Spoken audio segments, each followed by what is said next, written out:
Hello and welcome to our monthly webinar. Today, I'm delighted to say that I'm being joined by two special guests to talk about vendor social engineering gaps and the risks that they pose. And today, we have with us Erich Kron.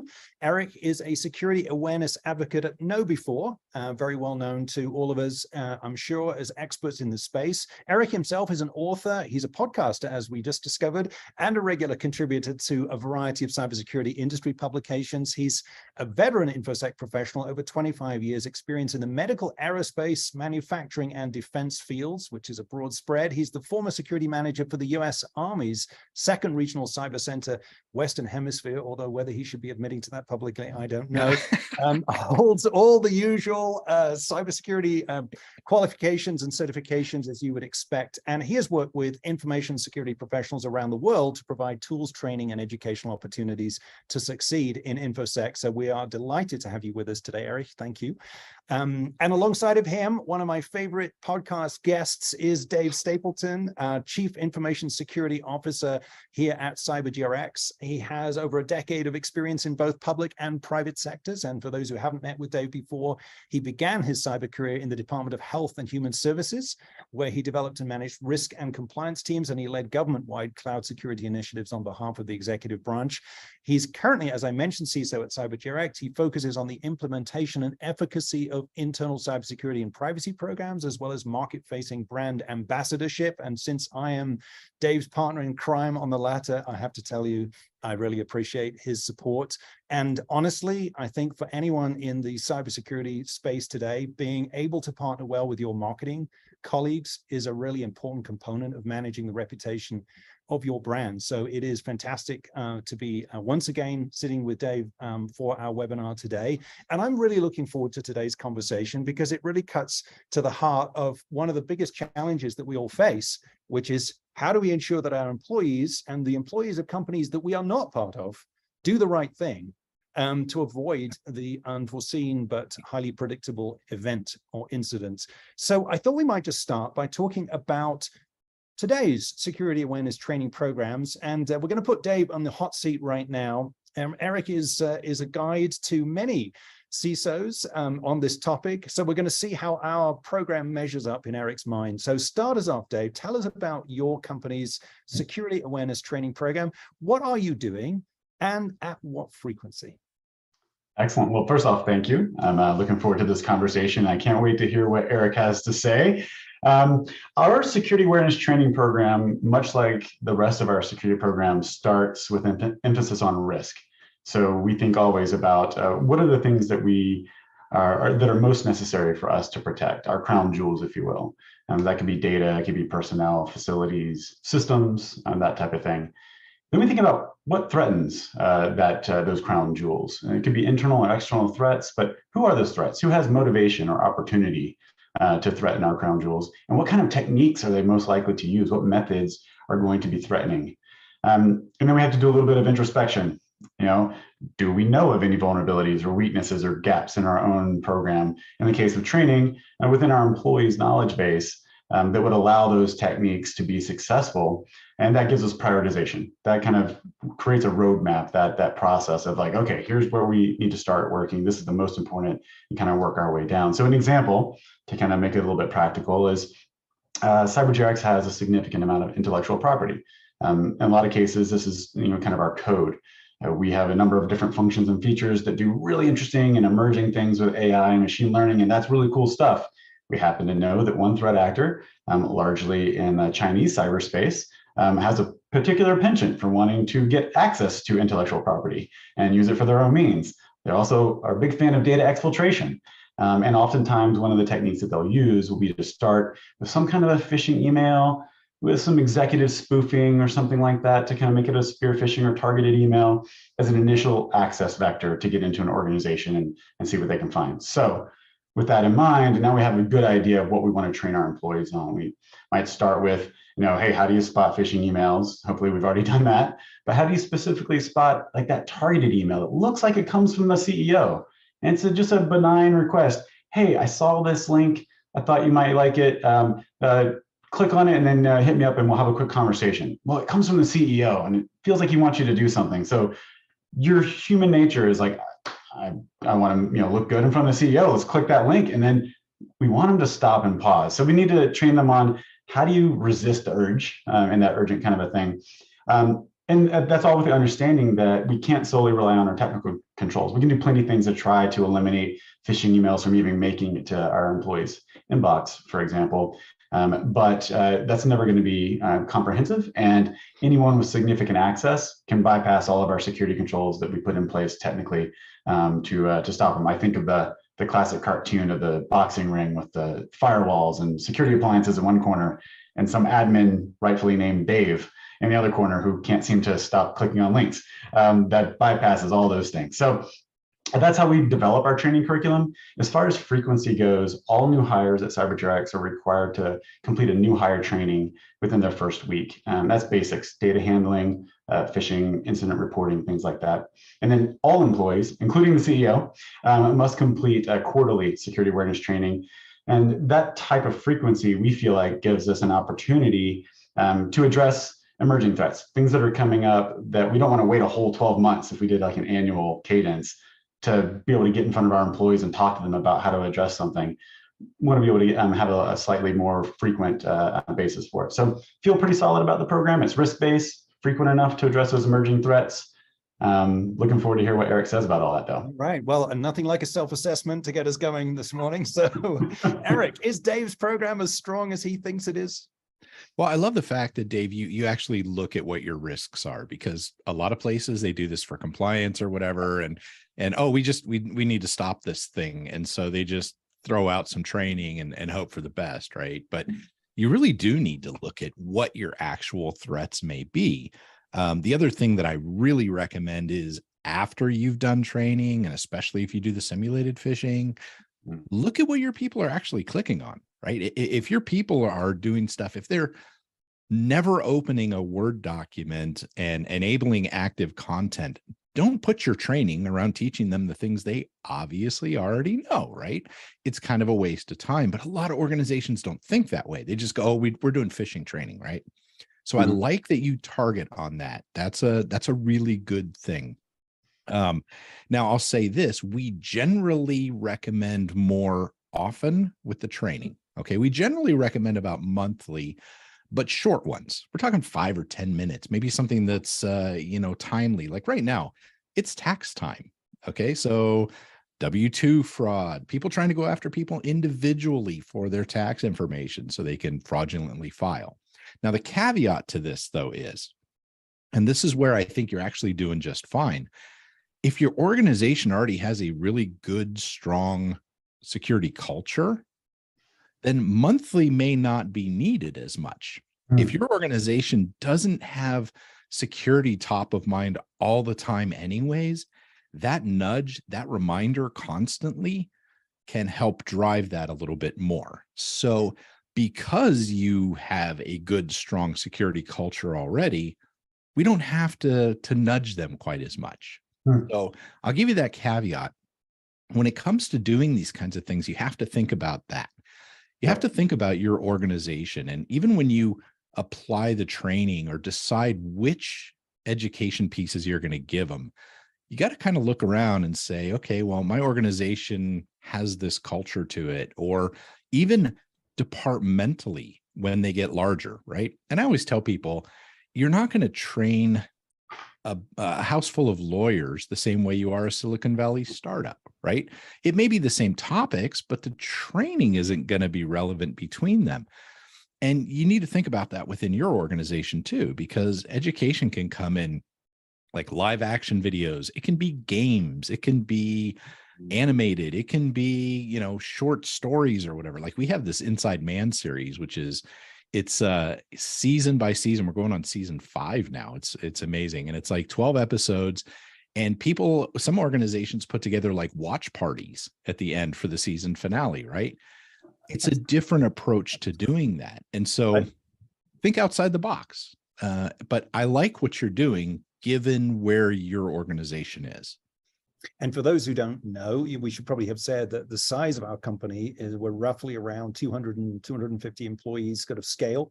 So relatively young as a company, relatively small, which is why we can probably execute programs that are more kind of homogeneous in nature across the team. But we do have international parts of our organization that are exposed to different kinds of challenges and threats. And I think on that subject, one of the things we can all observe is that because social engineering attacks are so effective, actually they're becoming a real area of focus for bad actors, and they're becoming pretty sophisticated. In fact, I think we're all now waking up to the realities of ChatGPT and other generative AI tools being used not just for positive purposes like improving our grammar, but negative purposes like coming up with smarter and smarter ways to essentially phish. So I'm wondering, Erich, what are you seeing as someone who's working across many different companies? What are some of the newer things that are popping up that people should be aware of? And what can companies be doing to protect themselves against attacks that are becoming more and more nuanced and harder to detect? You know, that's a great question. And I'm going to put this out there. It's kind of ironic in some ways that we're still basically dealing with social engineering and phishing that's been around forever, right? It just blows my mind that we're still fighting this battle. And I always like to joke that I think probably the second email ever sent on AOL was a phishing email. Okay. And, you know, but it's still very effective. Now, they've got this down to a science. And what's happened is that a lot of people don't realize is on the back end, in the dark web areas, in these other areas, they're actually doing a lot of as a service offerings. So like phishing as a service, Bullet Link, aka Anthrax.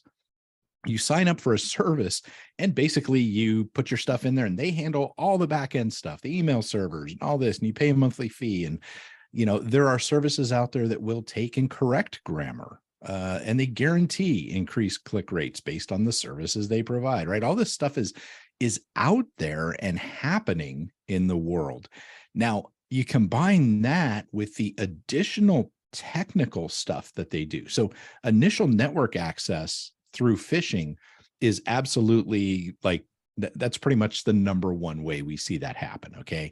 But then you combine it with interesting tools, or in the case of something like one that really gets me is credential theft. Okay.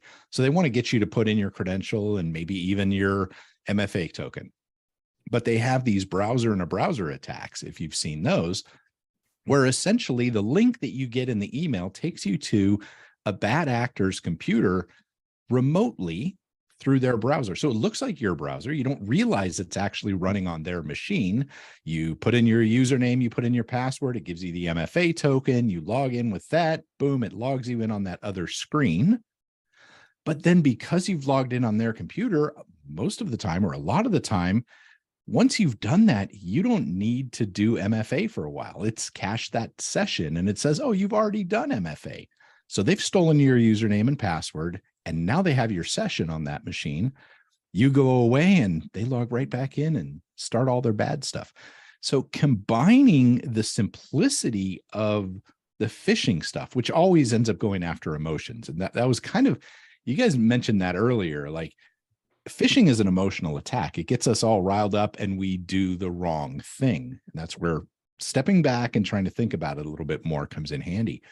But when they combine that expertise in emotionally manipulating people with some of the high-tech tools that are out there right now, it's no wonder they're so successful. Any thoughts on ways to train our employees on how to anticipate and acknowledge that might be happening? It sounds like, increasingly employees think that they're doing the right thing. Of course they do. They're not willingly, in most cases, trying to create an exposure. They're just blind in some sense. They don't see it happening and they are drawn in. Any new techniques that are emerging on how to create different levels of awareness, shall we say, around this type of thing? Erich, what's your experience telling you? The biggest thing you can do to get people to pay attention and actually learn this is explain to them why it matters to them. I hate to say it, but as an employee, a lot of people are like, well, if the company doesn't want me to go to that website, they'd block it, right? Instead of having the mentality of, there's all these websites out there, I should just not go to these places, okay? Making sure that people understand why their actions could cause a breach in your organization, which could leak their information, which could have their identity stolen. Those kinds of connections are why it matters. Educating them on spotting scams and phishing. Well, that doesn't stay at work. We get those at home too. That right there, it's not a new technique per se, but it's a really important thing to get across to them. And if there's the most simple thing I can tell people is, if you have a strong emotional response to a text message, a phone call, or an email, take a deep breath and look at it more critically, because they're messing with your emotions, trying to drive you into a system one behavior thing, if you're familiar with Daniel Kahneman, system one and system two thinking. But the idea there is we make mistakes when we're emotionally charged up. So take that deep breath, relax, and then go, all right, wait a minute. Did this really come from the boss at 2 a.m. on a Saturday? Come on, hold on a second here, right? Yeah, great thoughts, Erich. And, it triggered a thought for me, Dave, which is that we can enlist other parts of the organization to help us with what Erich just mentioned. Because if we ask people to think like the owner, we have a core value here at CyberGRX, which is act like an owner. It seems to me that when people see a connection to their actions and what that means for the company, it makes a difference. Dave, have you tried to use that bridge into our people ops, into our HR function as a way of getting more attention from employees? Absolutely. I mean, first off, I think we can respect the intelligence of our employees. Yeah. We don't have to babysit them around these topics. They understand, I think, to some degree at least, the risk. Where we can, I think, to the point of this conversation, is to bring it home to them, to really prioritize and evangelize. These are the very real impacts that can come from these types of attacks. One of the things that we do at CyberGRX that I really like, and it contributes to our overall cybersecurity culture, is we share articles and news updates and feeds about different types of cyber events that are happening right now, real cyber events that are actually going on to real companies, some of which look very much like our company. And so there's like a fairly constant stream of these examples for our employees to look at and say, okay, so that is let's say an account manager at a SaaS-based organization located in the United States who accidentally clicked on a phishing email and caused a major data breach to occur. And now that company is suffering consequences because of it. They can really see themselves in these other examples. And I think it's a good way, it's a fairly effective way to encourage that security culture that we want. Love that, Dave. Yeah. And actually, just to move the conversation forwards from focusing on ourselves and our own organizations, what about all of the other parties that we work with to affect our business? And, if we think about that ecosystem of vendors and partners and third parties, the reality is we're all now very dependent on those organizations. And they present their own vulnerabilities to us because they have employees who face the same challenge. I'm sure we were all paying attention to the Reddit breach of just last week. It is affecting us all. But here's an interesting statistic for you to ponder, which is when we look at our own exchange, for those who are unfamiliar, CyberGRX operates the world's largest cyber risk exchange, exchanging information between third parties and their customers. We have over 13,000 companies who've provided a self-attested assessment of their own risk position. And from that data, we learn that 83% of those 13,000 companies claim that they require staff to complete security awareness training. We've talked about that. I'm amazed about the other 17%, I'll leave that for a moment. But of those 83%, actually, not of those, 42% of that 13,000 don't utilize social engineering testing to identify the level of staff vulnerability or test the effectiveness of their training. And I can sort of see a grimace already there, Erich. What's your reaction to that statistic? Yeah, the testing part is something that sometimes raises the hackles of people, okay? And it all comes down to how you're viewing it and really understanding the purpose of it, okay? So there have been instances where organizations have sent out simulated attacks that were absolutely in bad taste and bad timing, and it seems like the goal is to trick people. And that should absolutely not be what it is. And this is a misunderstanding I've been working on for, 6.5 years of working at KnowBe4, trying to help people understand this, even the people running the campaigns. It's not about trying to make your employees feel bad or tricking them or fooling them.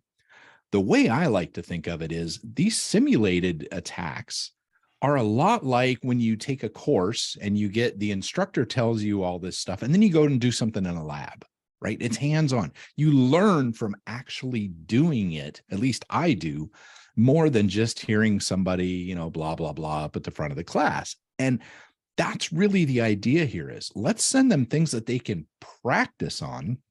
And if they get it wrong, okay, sure, there's got to be, a little something behind it. Maybe you throw them in 5 minutes of training or something, right? But it can't be terrible. And we never, ever, ever, ever want to shame the people for falling for it.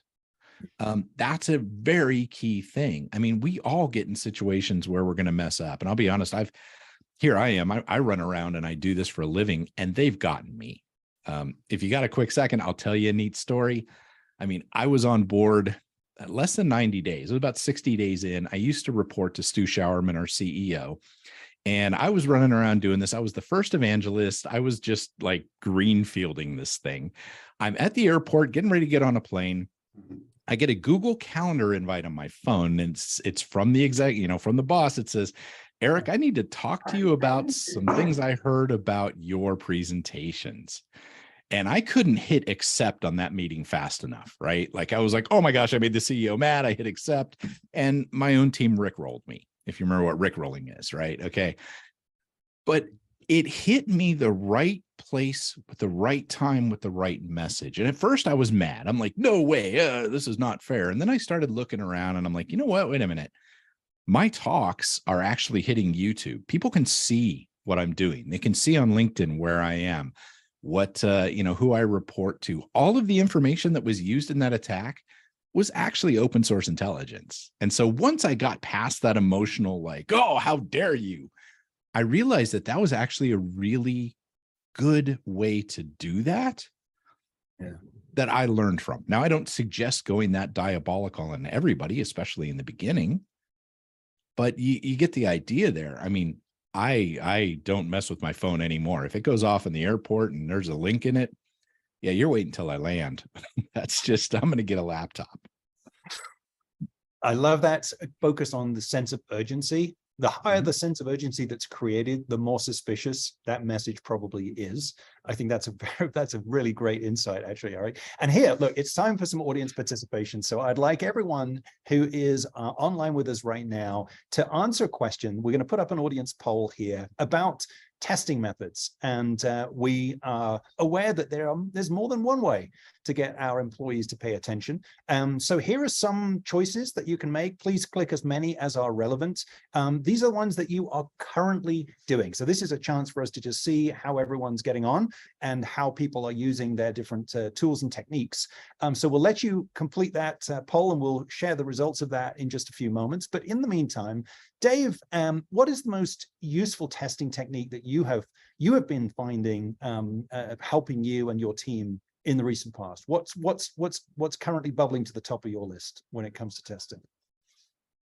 Yeah, so things change so often with the advent of COVID. Our office shut down for a long period of time. So trying to do physical social engineering like tailgating became a little more awkward. I'm not going to show up at someone's house and see if I can walk in their door or something after they're bringing in groceries. That didn't make a lot of sense. So we have to change these things over time, as kind of going back to what I was saying before, the risk or the threat environment changes around us.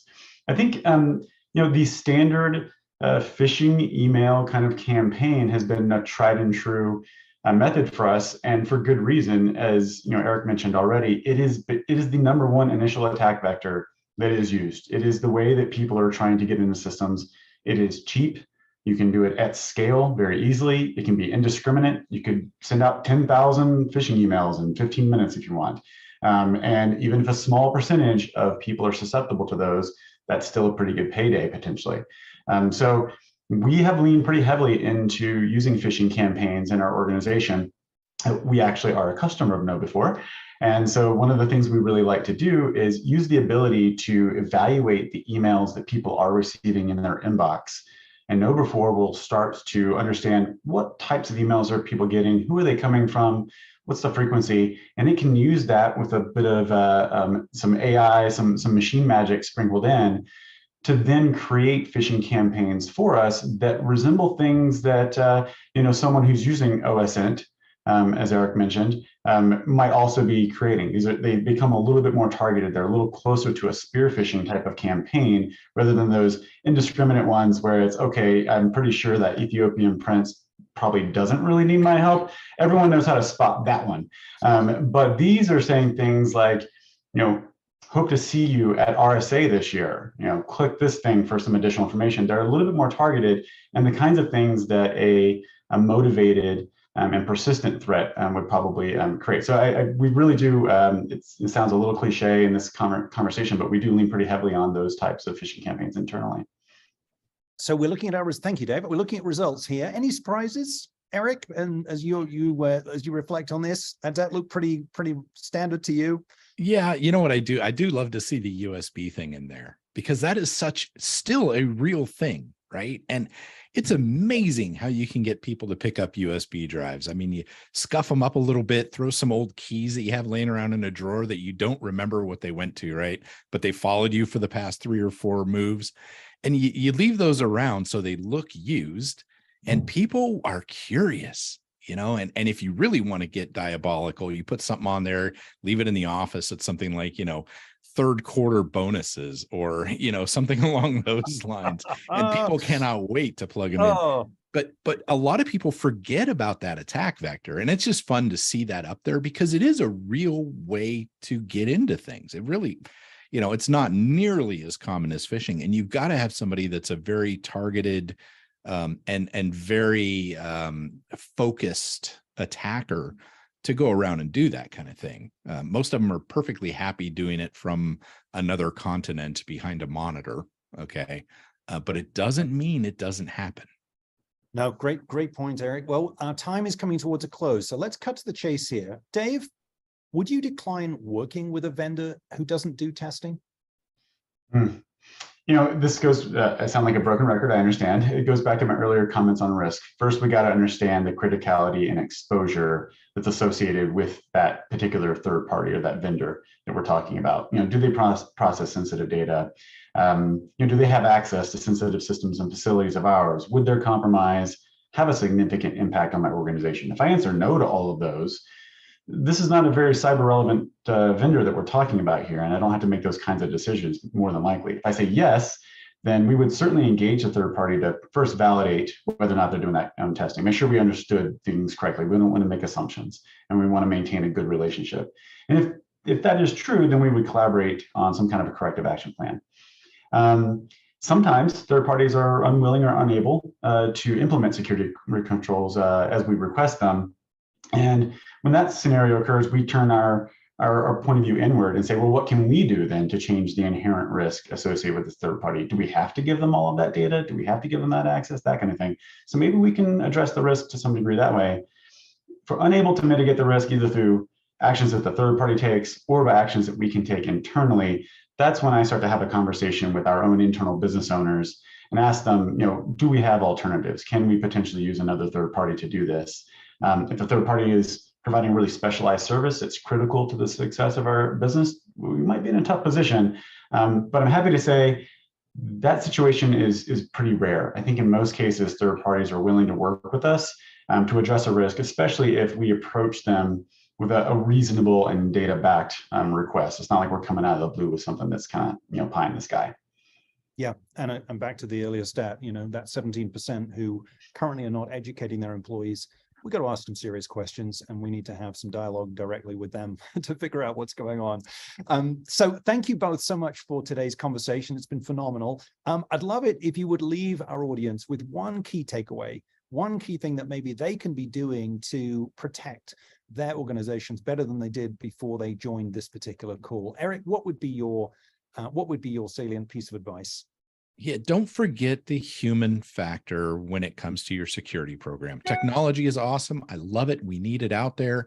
Email gateways, all that kind of stuff needs to happen. But ultimately, once the emails make it through all those gateways and stuff and land in the inbox, those are actually the good emails. and your people have to be prepared to fight those. So remember that it's a combination of both. Don't forget the human element. Wonderful. Thank you, Erich. And Dave, the last word goes to you. Erich, actually right on the one that I was thinking of, but I have another one as a backup, which is relevant, I think, to the second part of our conversation. It's resist the temptation to assume that our vendors or our third parties are solely responsible for taking care of security. AWS really championed this idea of the shared responsibility model. We have a responsibility and our third parties have a responsibility. We have to work collaboratively, and that most definitely includes understanding, for example, how effectively our third parties are training their employees and measuring the effectiveness of that training. So it's a shared responsibility, and we would do well to not forget that. Thank you. Well, I think that is such a great way to end it, because the reality is it is a shared responsibility for all of us who are on this call today and those who are going to be watching the playbacks. There's a good library of these kinds of conversations available on cybergrx.com. So please come check us out and please subscribe. Please join us next time. We'll be doing our next webinar in the next month. We'd love to have you come join us again. Thank you in the meantime, Erich, very much for being our special guest today. Dave, always good to be with you. Looking forward to doing more of these going forwards. And stay safe, everyone, and have a great cybersecurity day. Take care. Bye for now.